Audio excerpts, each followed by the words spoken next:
महायुतीच्या सरकारच्या माध्यमातून जिल्ह्याच्या पालकमंत्र्याच्या प्रयत्नातून जी काही दुधाचं आपण पाहिली परिस्थिती का दुधाचे भाव कधी वाढतात कधी घसरतात, परंतु महायुतीच्या सरकारने 7 रुपयाचं अनुदान देऊन दूध उत्पादकाला खरं वास्तविक पाहता दिलासा देण्याचं काम केलंय.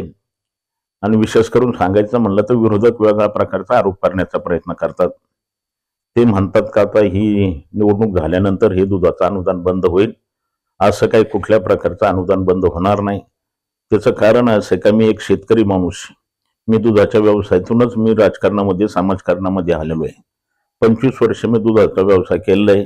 दूधवाल्याच्या व्यथा काय असतात, प्रश्न काय असतात हे मला प्रत्यक्ष सगळ्या गोष्टीचा अनुभव आहे. कुठल्याही परिस्थितीमध्ये दुधाचं अनुदान कायमस्वरूपी चालू ठेवण्याचा प्रयत्न निश्चितपणे सरकारच्या माध्यमातून केला जाईल. त्याचं कारण सांगतो का 2014ला विधानसभेचा मी आमदार होतो. त्या काळामध्ये राज्याचे मुख्यमंत्री देवेंद्र फडणवीस साहेब होते आणि फडणवीस साहेबाला मी वेळोवेळी आग्रह धरायचो का बा याला काही जरी झालं दूध उत्पादकाला आपण अनुदान देण्याचं काम केलं पाहिजे. आणि 2014 ते 19 पर्यंत राज्याचे मुख्यमंत्री देवेंद्र फडणवीस साहेबांच्या माध्यमातून शेतकऱ्याला अनुदान मिळण्याचं काम झालं. 2019ला महाआघाडीचं राज्यामध्ये सरकार 2.5 वर्ष सरकार काम करत होतं. त्या काळामध्ये जर दूध उत्पादकाचा भाव सांगायचा म्हणलं तर कधी 19 रुपये, कधी 21 रुपये, कधी 24 रुपये असा भाव दूध उत्पादकाला मिळण्याचं काम होत होतं. परंतु महाआघाडीने कधी त्याची दक्षता आणि काळजी घेण्याचं काम काही केलं नाही. आपण काहीतरी त्यांना आधार होण्यासाठी आपण अनुदान द्यावा असं काही त्यांच्या कधी मनामध्ये आलं नाही, त्यांची इच्छा पण नव्हती. परंतु आज मात्र वेगळी टीका करतात आणि हे टीका करण्याचा अधिकार त्यांना कुठल्याच प्रकारचा नाही. तिने जर 19ला सरकार होतं, सत्ता होती, त्या काळात जर आधार दूध उत्पादनाला दिला असता तर तो बोलण्याचा नैतिक अधिकार होता. परंतु आता त्यांना कुठले राजकीय भांडवल नाही. मग तर आता शेतकरी आणि दूध उत्पादक करून आमच्या लाडक्या बहिणीवर बोलणं एवढंच तुम्हाला सांगतो का त्यांना आता सुचतंय. तसंच मुख्यमंत्री माझी लाडकी बहीण योजना जी महायुतीच्या सरकारने विशेष करून एकनाथरावजी शिंदे साहेब असतील, फडणवीस साहेब, अजितदादा यांच्या माध्यमातून जी काय आपण महिलांसाठी केंद्रबिंदू समजून योजना आणली आणि आता हे सुद्धा वेगळ्या पद्धतीने आरोप करता की हे बंद करणार आहे आणि आमचं सरकार आल्यानंतर आम्ही 1,500चे 3,000 रुपये देऊ असं आश्वासन देण्याचा प्रयत्न करतात. मग राज्यामध्ये महाआघाडीचं राज्य 2.5 वर्ष सरकार होतं, मग काय देऊ शकलं नाही? त्यांचे कोणी हात धरले होते का? आज लोकांची दिशाभूल करण्याचा प्रयत्न करतात. महाआघाडीचं सरकार येणार नाही आणि ते 3,000 देणार नाही.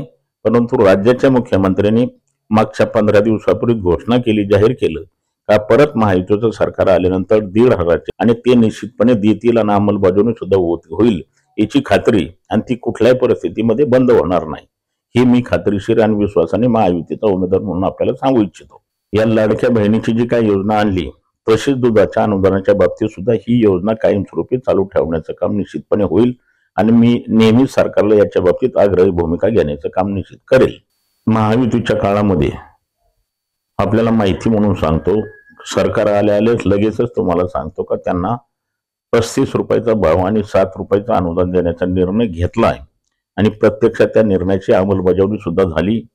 परंतु आता महाआघाडीच्या लोकांनी हे निवडणूक आयोगाला लेखी पत्र दिलं का हे आता आचारसंहिता असल्यामुळे यांचं अनुदान काही देऊ नाही. परंतु याच्यावर सगळ्या आर्थिक तरतूद पण झालेली आहे, तिची कुठल्याच प्रकारची अडचण नाही. निवडणुका झाल्यानंतर लगेचच प्रथम ते राहिलेलं जे काय अनुदान आहे ते देण्याचा निर्णय केला जाईल. आता गेली 1 महिन्यापासून विधानसभेची निवडणूक जाहीर झाली, घोषित झाली. पाहिलं तुम्हाला माहिती म्हणून सांगतो का मी आता 6 निवडणुका लढवल्या नाही, 7वी निवडणूक विधानसभेची लढवतो. परंतु एवढं वातावरण चांगलं मला कधीही पाहायला मिळण्याचं काम झालं नाही. असं वातावरण प्रत्यक्षात पाहायला मिळतं. रोज कालपर्यंत रोज 50, 100, 200 मुलं प्रत्येक गावची येतात आणि ते सांगतात कर्डिले साहेब तुमच्यावर विश्वास ठेवून आम्हाला भारतीय जनता पार्टीमध्ये प्रवेश करायचं. तर त्यांना कारण काय विचारलं, ते म्हणले राज्यामध्ये महायुतीचं सरकार आल्यानंतर अतिशय महत्वाचे निर्णय घेतलेत. महिलाचा निर्णय असेल, शेतकऱ्याचा असेल, विजेचा असेल किंवा शिक्षण घेणारी जे काही मुलं मुली असतील याच्या संदर्भामध्ये अतिशय महत्वाकांक्षी निर्णय घेतले. म्हणून लोकांची एक मनामध्ये एक लक्ष पूर्णपणे असं जाणीव झाली का राज्यामध्ये परत एकदा महायुतीचं सरकार आलं पाहिजे आणि आल्यानंतर ते अजून वेगळ्या पद्धतीचे निर्णय घेतील अशा अपेक्षेने लोक आज मोठ्या उत्साहाने आपल्या बरोबर येण्याचं काम होतंय. आता उद्याची 20 तारखेला तर मतदान महायुतीचा उमेदवार म्हणून मला जास्तीत जास्त 100% तर मिळेल. परंतु आजच मी स्पष्टपणे सांगतो, सर्व मतदाराच्या कार्यकर्त्याच्या ताकदीवर सहकार्यावर उद्याचा विधानसभेच्या निवडणुकीचा विजय निश्चितपणे मिळवेल एवढं खात्रीशीर मी आपल्याला सांगतो. आता ही निवडणूक लढवत असताना एक गोष्टीचा प्रत्यक्ष अनुभव आला.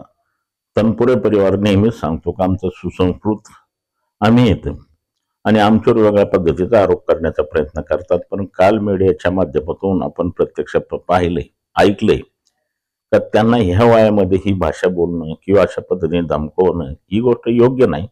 आता 2 दिवसापूर्वी आमचे कार्यकर्ते शहरामध्ये पॉम्पलेट वाटण्याचं काम चालू होतं. ते पॉम्पलेट वाटत असताना यांच्या कार्यकर्ते पाठीमागून राष्ट्रवादीचे आणि उमेदवाराचे कार्यकर्ते पाठीमागून आले आणि ते पॉम्पलेट सगळ्या गोळा केल्या, त्याला चुरगाळून टाकल्या, काही फाडून टाकल्या आणि तिने धमकी दिली तर इथं कुठल्याच प्रकारचे पॉम्पलेट वाटायचे नाही, तुम्ही इथं परत येता कामा नाही, दिसता कामा नाही आणि इथं आल्यानंतर दिसल्यानंतर निवडणूक झाल्यानंतर तुम्हाला मात्र काय तनपुरं येतं हे आम्ही दाखवून देण्याचं काम ह्या भाषेमध्ये धमकी आणि दमदाटी देण्याचं काम होतंय.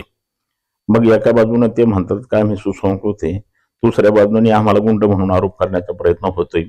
आणि मग नेमकं खरे गुंड कोण येतं, खरे दहशतवादी कोण येतं हे प्रत्यक्ष जनतेने पाहिलेले.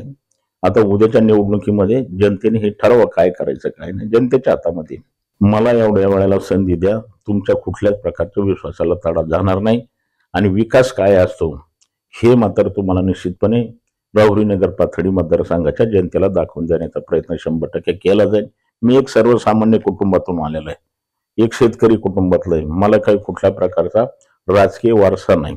माझे वडील आजोबा पंजोबा साधे ग्रामपंचायतचे सदस्य नाही, परंतु लोकांच्या विश्वासाने लोकांच्या कामावरच मी 25 वर्ष आमदार राहिलो, मंत्री राहिलो आणि आज तुम्हाला सांगतो का उद्याचा विधानसभेचा आमदार झाल्यानंतर अजून विकासाला मोठ्या प्रमाणामध्ये चालना आणि गती देण्याचं काम केलं जाईल एवढाच विश्वास मतदाराला आणि जनतेला या निमित्ताने देतो. बॅलेट पेपरवर माझं 1 नंबर नाव आणि 1 नंबर चिन्ह आहे, तर आपण कमळाच्या चिन्हावर बटन दाबून मला मतदान करावं हीच आपल्याला सर्वांना मनपूर्वक विनंती.